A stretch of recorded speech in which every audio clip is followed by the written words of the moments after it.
ખૂબ ખૂબ ધન્યવાદ. આજે ગામ ચિત્રોડા મુકામે એવા ધોળા બાપાના પરિવારમાં એ બેન તમને પણ આ સંતોના દર્શન ને સંતોનો સત્સંગ આ મળવું આ બહુ દુર્લભ છે.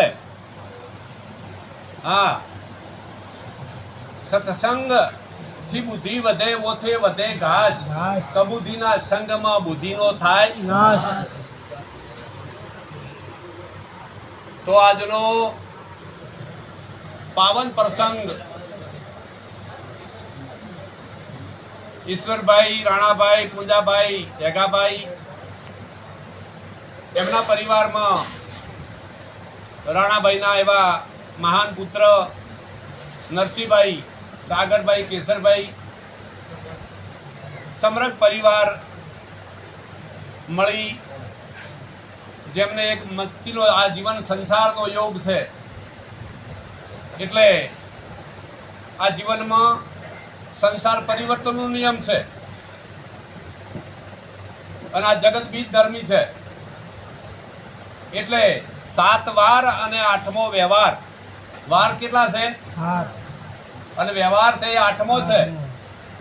આ 8મા વ્યવહારની આ યોગ મેળવ્યો છે જેમણે. અને સુપાત્ર દીકરા પાત્યા એટલે ગુણવાન દીકરા છે એ જેમણે માતા પિતાના આદર ભાવથી એમનું જીવન ખરેખર એક સુગંધિત બનાવ્યું છે. હા, જનની જણે તો ગુણવાન જણજે, મત જણજે ધનવાન. એક ગુણવાન ને દ્વાર પર લાખો ખડા છે ધનવાન. આવો મહાન મનુષ્ય જન્મ મળ્યો છે આપણને, પણ આપણે આ વિચાર્યું જ નથી આપણને કેમ મળ્યો છે. મનના પ્રપંચ મૂકજો, કરજો તત્વ વિચાર. રત્ન પદાર્થ નિપજશે ના મનખો ને આવે વારંવાર. યાદી વ્યાધિ અને ઉપાધિમાં આખું જીવન કાઢી નાખ્યું. 4 ખોણીના જીવ છે, એમાં મનુષ્ય ખોણી ઉત્તમ મળી છે. અને એક જ વાર એક જ વાર મળે ફેર આવવાનો. કોઈ કહેતું તો વાત ખોટી. જે દાળે ફળ આવ્યું ને એ અહીંયા ત્યાં ફણગો નહીં ફૂટે, બીજી જગ્યાએ આવશે. હા, એનો સિદ્ધાંત કરીને મહિમા 84 લખ 84 યોની આ બતાવી છે. પણ છતાંય આપણે આ વાત પર ધ્યાન રાખતા નથી. ધન્યવાદ આ કુળને હું તો કહું છું, આ પરિવારને વારંવાર વંદન કરું છું કે જેમને દ્વારે આવા મહાપુરુષો, હરિગુરુ, સંતો અને અહીંયા ભદ્રામણી થાય છે. આજના આ શુભ પ્રસંગ રાણાભાઈના દ્વારે જે યોગ મેળવ્યો અને એ યોગના અધિષ્ઠાન પદે શેખલા ગાદીના કનોરામ બાપુના અધિષ્ઠાને આ મહિમાથી પીર્યો છે. મૂળવત મહારાજ ઉત્તર ગુજરાતની અંદર એક પ્રખર પુરુષ હતા જેમની હરોળમાં એ વખતે આપણે તો એ ખમિયાઈ ને કરી કહેવી એવો મહાન પુરુષ હતો. હા, સુરો અને સંગ્રામ આ ભક્તિ રોક ના કરી શકે તો લખ્યું છે ને, એ તમે હજી એનું નિરાકરણ કર્યું જ નથી. હા, ગોમમાં ગોળા નોખાઈશું ભક્તિ કરે. હા, આ એક વારી છે તોય કેટલાય ચીડી છે. તો આજના આ શુભ પ્રસંગમાં મહાપુરુષો નામી અનામી દૂર દુઃખથી સગા સ્નેહી ગામના દરેક વધાર્યા, દરેક ભક્ત મંડળ વધાર્યું. એ રાણાભાઈ વતી દરેકને હું પણ ખરેખર આવકારું છું. આ ચોમાસા ઋતુની અંદર પરંપરાથી આ મહિમા ચાલે છે અને જે હરિગુરુ સંતોનો મહિમા છે. નદી ચારે કોઠે આવી હતી તો બાઈ વાયકે હેડી હતી. હા, અને પાછી નથી વળી. આ તો હમણાં વસમાં ફોન આવ્યો રામપ્રાજ કી વરસાદ ની છે કે હોવે છે હોય તો વરસાદ તાર કે ચમ કરો મેં કીધું તમારે ચમ કરવું છે. છેટા આટલે આયેલા હજી શું કરવું છે તમારે? જો કા ભક્તિ હાજરી જાગો માટે. હા, સુંદર મજાનો યોગ છે. મહાપુરુષો એકથી એક સત્સંગ જે લીધો છે એમાં તમને અહીંયા આયા છો એટલે શ્રવણ, મનન અને નિધ્યાસન. આપણા ભારતમાં હરિગુરુ સંતોનો મહિમા જુગો જુગથી ચાલે છે, અનાદિકાળથી ચાલે છે તરુણભાઈ. હા, અને જેના ઇતિહાસ જો તમે જુઓ તો એ કઠિનતાની ભક્તિ બતાવી છે ગ્રંથો, વેદો, પુરાણમાં. આપણે તો હરિગુરુ સંતોએ સહેલાઈથી આ વાત સમજાવી છે. હા, ભારતમાં એક બાઈ હતી સતી સોંડીલી, જેના માતા પિતા ભક્તિ માર્ગમાં હતા અને 12 વર્ષની દીકરી હતી. એ બાઈ કોઈ બોલતા ના, હો અવાજમાં કરતા ના. માટે 12 વર્ષની દીકરીને એ માતા પિતાનો ગુણ અને રામ રસ એના ઘટમાં ઉતર્યો એટલે એને ભક્તિ વારી. જ્યારે યોગ થયો સંસાર માટેનો ત્યારે માતા પિતાને વાત કરી કે તમારા આદર ભાવથી હું સંસાર તો વધીશ, પણ મને કંઈક એવે ઠકાણે શરણભાઈ મૂકજો કે મારું ભજન અકબંધ રહે. કેમ કે ભજન જેવી બીજી કોઈ મૂડી જ નથી. હા, રાજપાટ રાજા મહારાજો છોડી અને સંન્યાસ લીધો છે. ચમ લીધો? એમાં સુખ હોત તો લ્યોત. આપણે કોઈ વિચાર્યા વાત? હા, કોઈ આયા જન્મ લીધો અને વેટના છો એટલે વસુ તો એમ જ નથી. હા, માટે જાગો. એ સતી સોંડીલી બાઈને માતા પિતાના આશીર્વાદ મળ્યા પેલો હતો. અરે એ માતા પિતાના આશીર્વાદથી એને સદગુરુ ભેટ્યા અને એને આત્મ ધનની અધિકારી બનાવી. સગું કર્યું, પણ સગું કેવો મળ્યો? દારૂડિયો, વિભિચારી મળ્યો એને. પેલી સતી હતી અને સતીને ઘેર પેલો કેવો મળ્યો? વિભિચારી. હા, છતાંય એ માતા પિતાના વચનને આધીને એને વરી અને એ ગુરુના જ્ઞાનથી એને કીધું કે પતિ એ જ મારો પરમેશ્વર છે. આ તો નથી ગમતો સમજો. હા, હું તો નહીં, તું તાર પરણી છે, તું તાર કો સમજો. જીવનની અંદર જાગો. હા, એટલે એ બાઈએ પતિ એ જ પરમેશ્વર માની અને ગુરુ ગાથાની અંદર સમજણ આવી, સમજણને ભગવાન માન્યો એને. હવે પોતાનો પતિ કેવો હતો? દુરાચાર્ય, વિભિચારી. એક દિવસ બાઈ જતી હતી અને એને કીધું કે ક્યાં જાઓ છો તમે? તમે અર્ધાંગી છો, તમે તો ગુરુમુખી છો, તમે તો પતિવ્રતા ધર્મ પાળો છો. કે હા, પાળું છું ને. તો કે ચલો મને ગંભે બેહારો અને મને મૂકવા આપો. ગંભે બેહાર્યો પોતાના પતિને અને હેડી અને વેસાખોને લઈ ગઈ કે તમે અહીંયા ઉભા રહો, તું બેસ, હું આવું ત્યાં સુધી. એ કુકર્મ માટે જો અને આવે ત્યાં સુધી સતી ત્યાં બેહી રહે અને આવે એટલે પોતાના ગમે બેહારી પાછો ઘેર લાવે. એમ કરતા કરતા સમય વીતી ગયો. એક દિવસ રસ્તાની અંદર એક ઋષિ મહાત્મા આવતા હતા અને આ બે ગભે બિહારી પોતાના પતિને અને આ બેન જતી હતી ઘરે. એટલે પેલા પતિનો પગ એનો પેલા ઋષિને અડી ગયો મહાત્માને. એટલે મહાત્મા બોલ્યા, મને લાત મારી છે, દિવસ ઉગતા તારું મોત થઈ જશે. પેલી બાઈ હાથ જોડીને વિનંતી કરવા માંડી કે પ્રભુ, અજાણથી કદાચ મારો પગ અડ્યો છે મારા પતિનો અને તમે આવું કહો છો? આ મારો પતિ છે, ગમે તેવો છે તો, અને એ કદાચ દેહ પડી જાય મને રંડાપો આવે. બાપુ ક્ષમા કરી દો, હું માફી માંગુ. નહીં, મારો વચન મિથ્યા નહીં થાય. 10 વખત નમી, પલ્લો પકડ્યો, બાપુ જાતું કરો, હું તમારા ચરણે નમું છું. નહીં, મારો વચન મિથ્યા નહીં થાય. એ વખતે સતી સોંડીલી બોલી, જો બાપુ મારો પણ શ્રાપ છે, દાડો જ નહીં ઉગે. દાડો ઉઠે તાર મારો પતિ મરશે ને. આવી શક્તિ છે તમારાની અંદર. હા, આવી શક્તિ છે ભારતની ભૂમિએ અને ધર્મ ચલાવે છે મહાપુરુષોએ. હા, પણ આપણે બધા એનાથી વિમુખ થઈ અને એમાં વળગ્યા છે. લહુમાં, શિવોતેરમાં, ઓલી ફલણીમાં, બરઘમાં ચો જઈને વળજે છે જે ફળ ફૂલ નથી, જે ઝાડ માથે પોન નથી, એ ચકલું ફરકતું નથી ને એ જઈને તમે બેઠા છો. હા, આ મહાન વૈરાટ સ્વરૂપ વાળો આ મહાપુરુષ પાક્યો છે અહીંયા. હા, પણ એ જીવતો છે ને ત્યાં સુધી તમે નહીં માનો. આ પુરુષ જીવતો છે ને ત્યાં સુધી તમે નહીં માનો આ પુરુષને. હા, અને આ પુરુષ ચાંદની કાયા નહીં હોય ને એ દાડે તમને યાદ આવશે રાણામાં. આ કોઈ શાકભાજીનો ખેલ નથી. હા, જાગી જો જીવનની અંદર. અહીંયા જાત્રા માટે તમને આ દેહ મળ્યો છે. શેના માટે મળ્યો છે? આ દેહ શરીર મળ્યું છે, માનવ શરીર એ જાત્રા માટે મળ્યું છે. જાત્રા કરી લ્યો.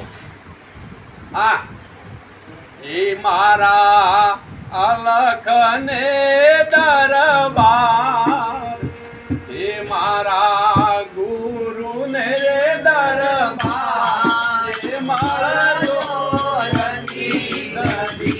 મારા અલખને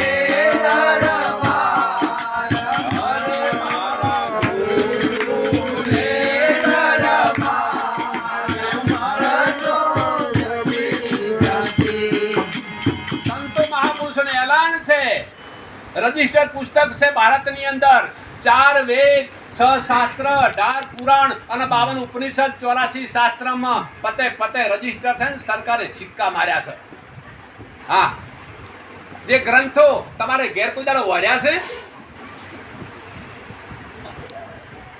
માટીનું આટલું કઈ લાયા છે બાપો ગોગો. હા, કેતો હશે દશામાં લગભગ નકે સીતારામાં રવડતો હશે ભણ્યા લઈને છે. અહીંયા સત્સંગની ભૂમિકામાં મન અને બુદ્ધિનો વિષય ના ચાલે. તમે જે સત્સંગ થતો તો હું અભણતો હતો હમણાં હાલ. સત્સંગ કોને કહેવાય? આત્મા જ્ઞાન નથી થયું ત્યાં સુધી સત્સંગથી મિથ્યા છો તમે શરણભાઈ. આ બુદ્ધિનો વિષય નથી, આ મનોનો વિષય નથી, આ મનોરંજન નથી. આ પ્રભુની દરગાહ છે, આ અલખનો દરબાર છે અહીંયા. હા, આજનો નથી આ મહિમા, પરંપરાથી ચાલ્યો આવે છે. રાજા હરિચંદ્ર જેવા પોતાની પત્ની વેચી મારી હતી આના માટે. કોણ ના પાડે છે ધર્મની અંદર? હા, અને ધર્મને તોડાય અને અધર્મી કહેવાય. સંતોની સભાની અંદર જઈને ગોજરો સંત અને ધર્મને તોડવો નહીં. હા, રેણી ઓર કેણી એમાં ખૂબ ફેર છે મારા વાલા. કેણી તો કહેવા માતર છે, શીખેલું જ્ઞાન અહીંયા કામ નહીં આવે. જય ગુરુ મહારાજ. અરે ગાવા રે ગુણ ગુરુજીના નામના, ગાવા રે ગુણ ગુરુજીના નામના, ગાવા રે ગુણ ગુરુજીના નામના, ગાવા રે ગુણ ગુરુજીના નામના. બીજા નામ કાઢ્યા વિના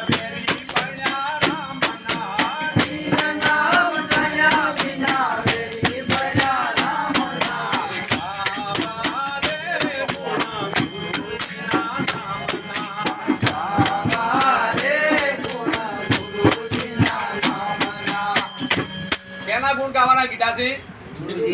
હમણાં સત્સંગ થતો હતો.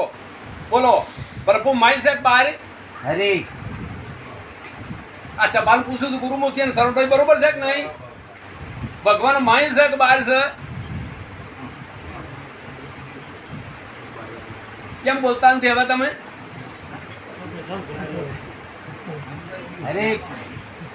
સત્ય વસ્તુનો સાર સમજાય એટલે પિંડ બ્રહ્માંડ છૂટી જાય. દરિયો ને દરિયાની લહેર બધું એક થઈ જાય. અને જ્યાં સુધી જુદું છે ત્યાં સુધી તમે આત્મરોમને ઓળખતા નથી. હા, આત્મને ઓળખ્યો હોય તો અહીંયા મયે નથી કે પછી ચોય બારે નિરંતર ભગવાન ચો છે? બોલો.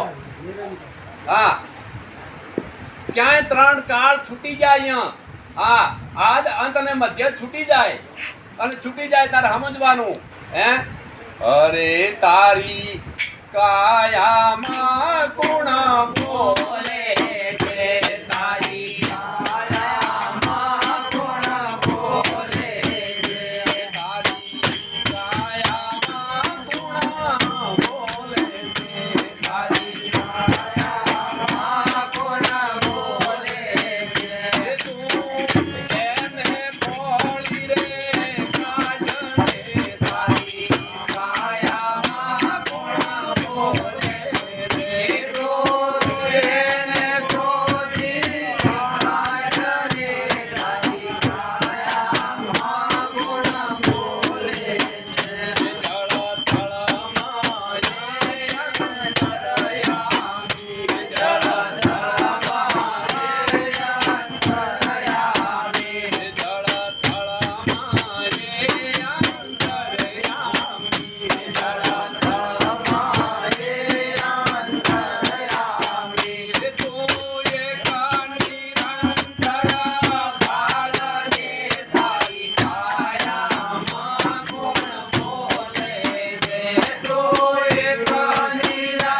અંધકારને મટાડવો એ મહાન સતવાદી ગુરુ મળે ને તારે આ બધું નેકળે આ તો સનનું પ્રકારનું પાખંડ છે.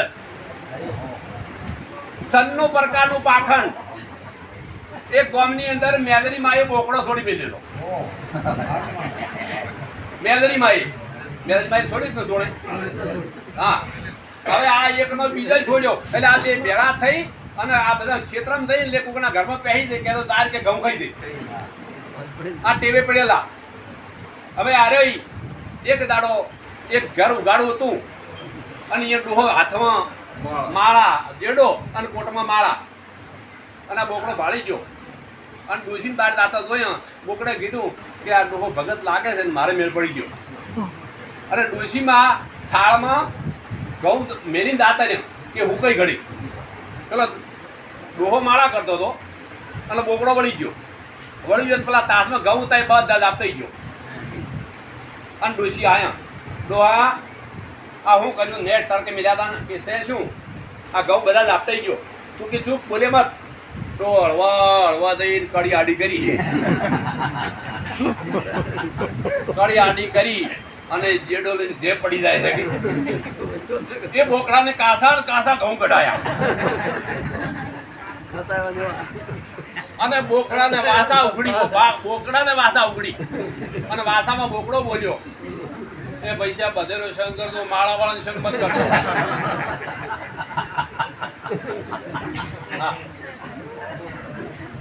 એટલે આ જગતની અંદર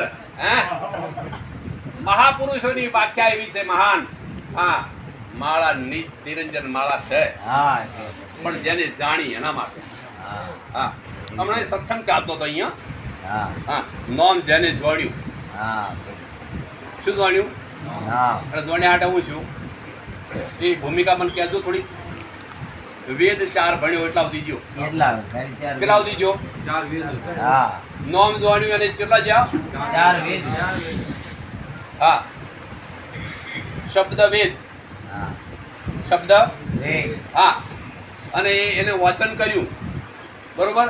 નોમ જોડ્યું એવું. હા, પણ નિરોતે ના પાડી છે. નોમ જેને જોડ્યું વેદ 4 ભણ્યો પણ જેનો ભેદ જેને જોડ્યો એ ખરત પડ્યો.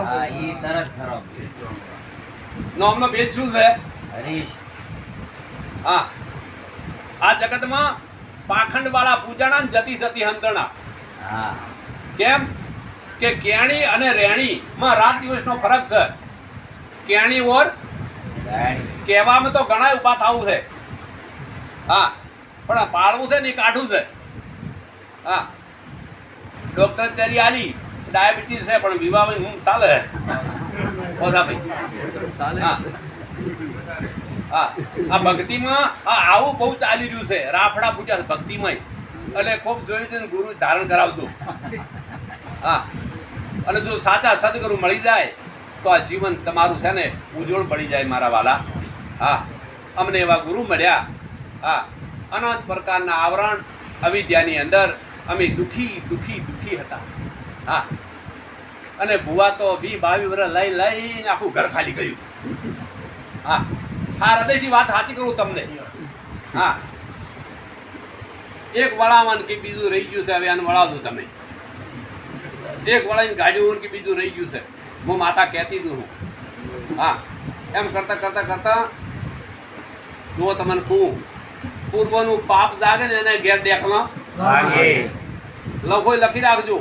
હા, અને હમણાં કર્મની વાતો ચાલતી હતી. હા, કર્મ 3 પ્રકારનું છે. જાણો છો તમે?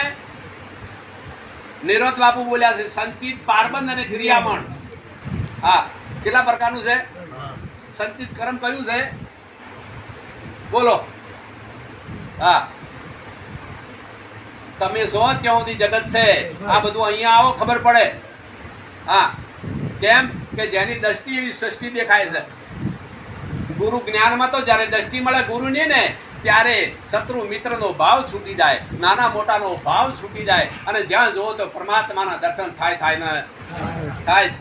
હા, પણ દેખા દેખીમાં પાછળ જાતિ ભાતીમાં એ ગુરુ કરવા મત જાય. હો, એ આપણા વાળો નથી, આ આપણા વાળો હમણાં. હા, એટલે આવું નથી. નરસિંહ મહેતા બ્રાહ્મણ હતા. એને ગુરુ કોણ હતું? ગંગીની દીકરી વાલીબાઈ હતી. મીરાબાઈને રાઠોડ કુળની દીકરી ગુરુકુળ હતું. એ તો પરમાણુ આપ્યું છે. સંતની ગતિ તો હંસની પદ્મી આપી છે મને. શું આપ્યું છે? હા, પણ હંસની પદ્મી ક્યારે ધારણ થાય? નીરખીનો નિવેડો કરે તારે. આ તો બધું ખાવું છે. જય ગુરુ મહારાજ. હા, જે હોય બધું ભેળસેળ. અમૃતલાલ. હા, અને પાછું પૂજાવું છે. હા, આવું ના થવું જોઈએ. નિરોધ મહારાજે ના પાડીશ. હા, અદલ ફકીરી કેવી?